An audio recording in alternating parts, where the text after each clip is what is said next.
Saludos amigos, bienvenidos al primer programa de Realidad y Política, el cual tiene como propósito analizar y discutir problemas relevantes de la actualidad nacional e internacional.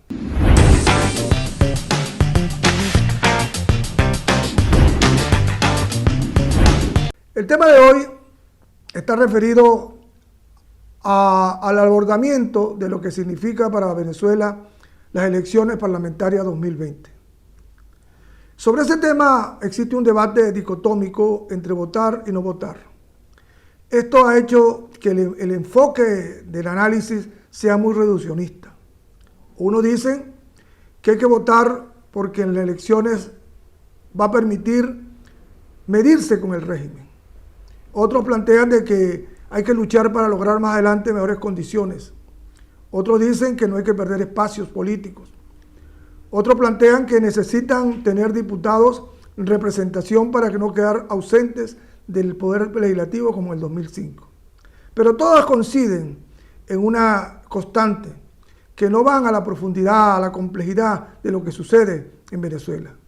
Por lo tanto, se le escapan algunos elementos, algunas variables que no están tomadas en cuenta y que no dan una respuesta, digamos, respuesta contundente o respuesta, digamos, suficiente para no quedarse en la superficialidad del enfoque. Tenemos que decir que en Venezuela, en la intención de analizarlo desde la complejidad, no existe un Estado republicano. Si entendemos que el Estado republicano es un Estado de equilibrio, de autonomía e independencia de los poderes públicos.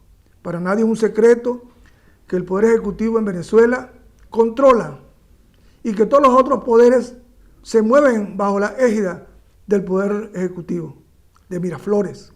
En Venezuela es un gobierno caudillesco, un gobierno o un régimen que tiene como propósito el dominio total del país, desde la economía, de la política, de lo social, y va destruyendo cualquier ente o institución autónoma. Y eso ha sido el propósito del totalitarismo en todas partes del mundo. Venezuela no podía escaparse de esa realidad. Entonces, cuando se habla de elecciones en un sistema totalitario, no republicano, no se está pensando abrir espacios de opinión, de participación democrática, de oxigenación de las democracias.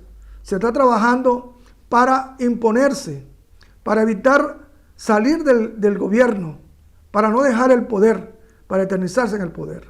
Entonces, en una elección como la venezolana, donde el 80% de la población se opone al régimen, ellos no van a convocar ni celebrar una elección que tenga la posibilidad de perder. Van a crear todos los mecanismos. Van a crear no solamente los mecanismos operacionales, sino legales y de presión social y política para imponerse con un 20% de la votación. Es por ello que para lograr eso, ellos hicieron un proceso, crearon un proceso de cambios en la legislación electoral, específicamente en la ley orgánica de procesos electorales. Desconocieron o desconocen artículos de esa ley, varios artículos, con el objeto de cambiar, digamos, el reglamento, las reglas de juego electoral. Por ejemplo, cambiaron el número de miembros de la Asamblea Nacional, pasaron de 167 a 277. Impusieron un sistema que ha sido superado en las democracias avanzadas, que fue la presentación de candidatos por lista.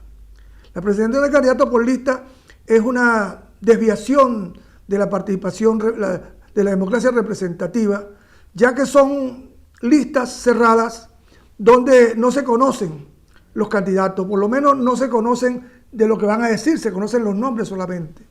Y eso ha permitido que algunos personajes, terribles personajes, lleguen al Parlamento sin que la gente se dé cuenta de ellos. Es como votar por unos encapuchados.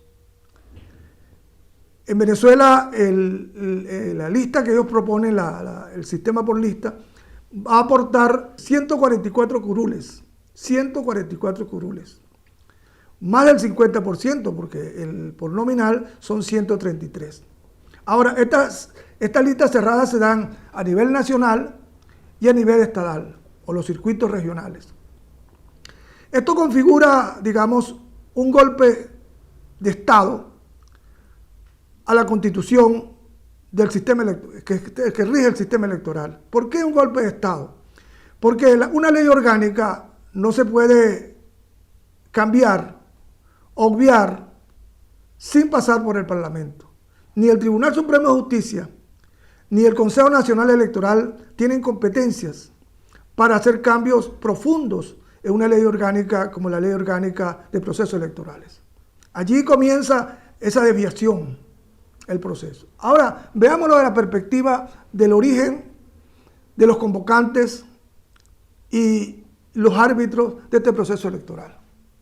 Para nadie es un secreto que el actual Tribunal Supremo de Justicia fue escogido y nombrado por la Asamblea Nacional que estaba en ese momento feneciendo su periodo. Días antes, o un día antes, entre gallos y medianoche, se nombró un Tribunal Supremo de Justicia con personas que no tenían los méritos ni las credenciales, pero además no eran imparciales, porque casi todos eran miembros del partido del PSUV, el partido de gobierno, y además algunos habían sido funcionarios del régimen. Por lo tanto, tenían lealtades hacia el gobierno.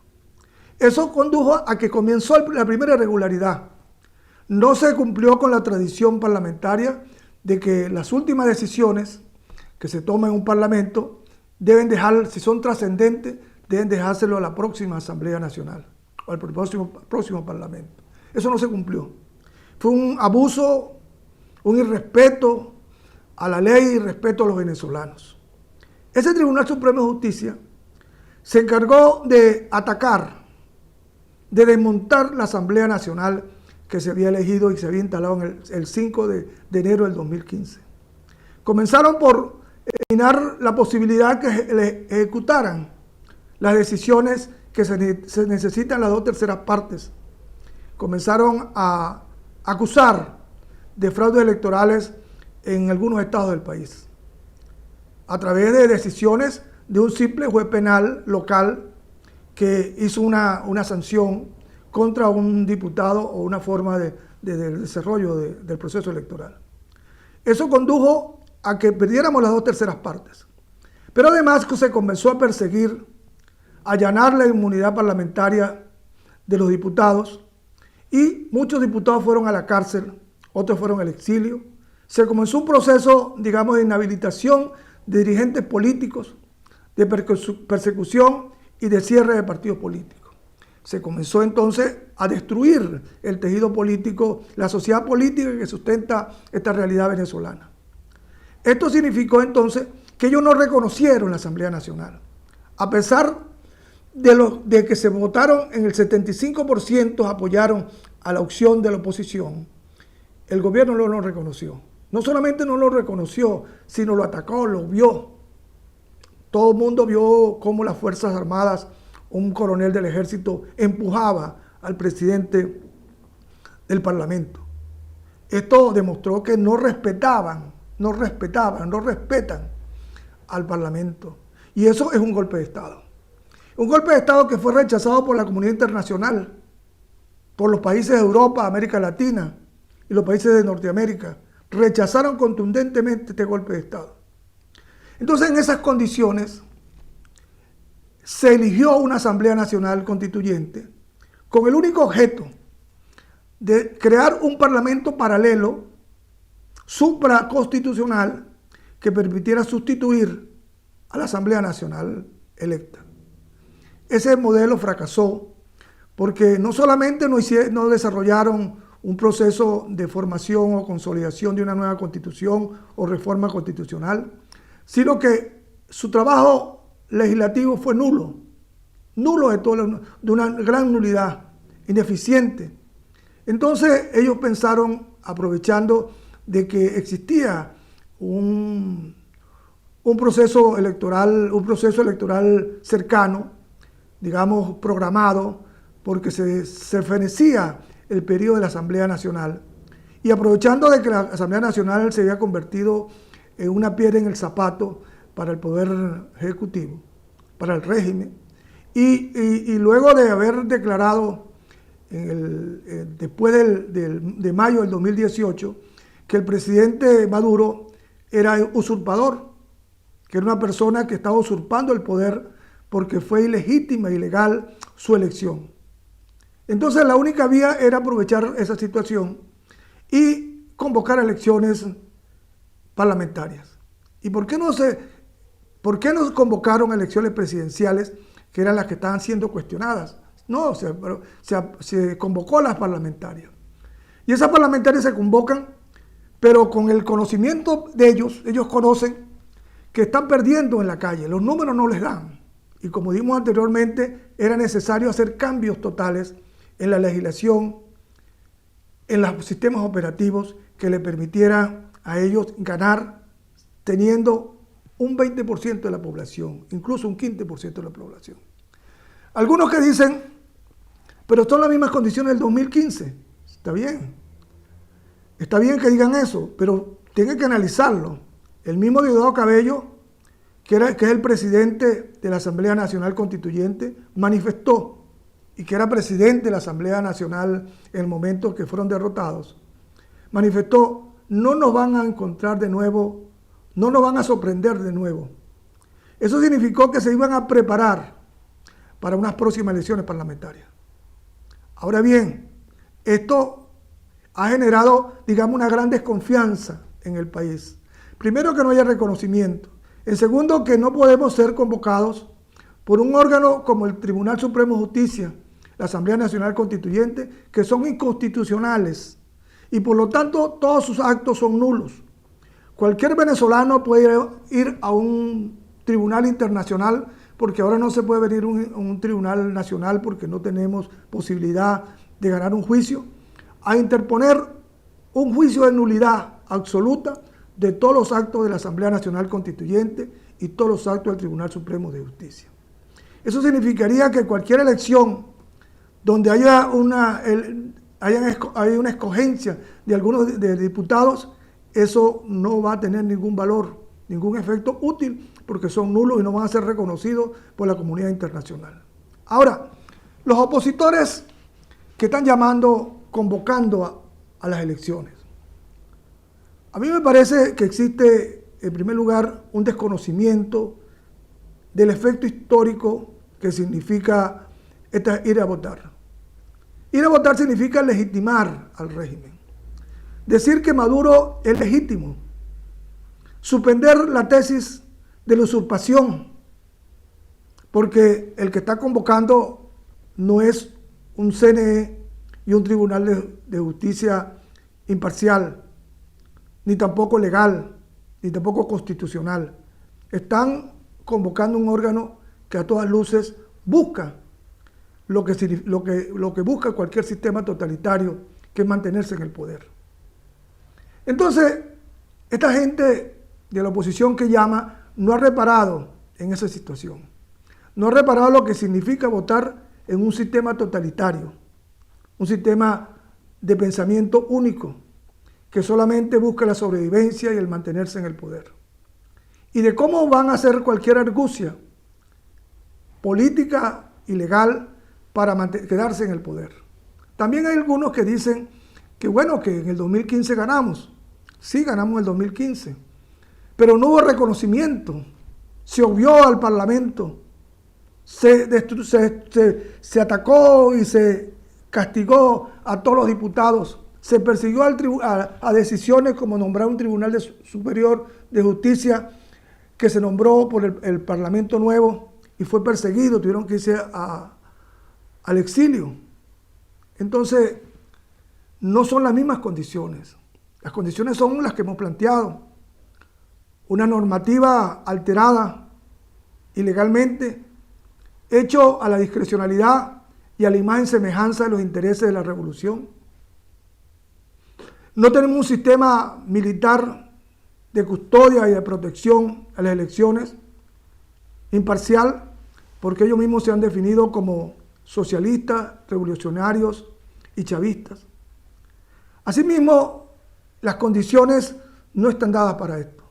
Ahora, el caso de personas como Capriles nos sorprende, porque nosotros, el caso de Falcón, Timoteo Zambrano y otros y compañía, pues todos sabíamos quiénes son, que han jugado a la cohabitación con el régimen, han participado en establecer diálogo con el régimen, han promocionado encuentros con el régimen y sabemos cuál es su relación con algunos factores del poder del gobierno.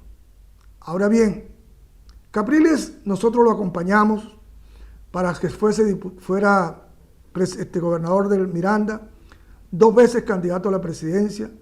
Nos volcamos los venezolanos, sentimos que ganamos, sentimos que él no defendió ese triunfo, pero sin embargo seguimos pensando que es un demócrata. Ahora resulta que Capriles ha decidido convocar a las elecciones, unirse a esas voces que no han entendido la situación histórica y el impacto histórico que significa unas elecciones en un Estado no republicano, en un Estado socialista totalitario. Y han llamado a votar. Nos duele con mucha profundidad, un dolor profundo sentimos por esas personas que de alguna manera no han comprendido. Y tal vez unos dicen que es por ignorancia, otros dicen que por deseo de figuración, otros porque son náufragos en la política y quieren sobrevivir y tomar una tabla de salvación, y otros dicen que son tontos útiles al sistema. Bueno, con este planteamiento terminamos la exposición de hoy, el análisis de hoy, y toman ustedes sus conclusiones, revisan lo que hemos hablado, lo cuestionan o lo apoyan y toman la decisión. Solamente nos queda decirles a ustedes que gracias por la atención, por habernos visto, que se suscriban al canal y que lo recomienden. Gracias por vernos. Hasta el próximo programa.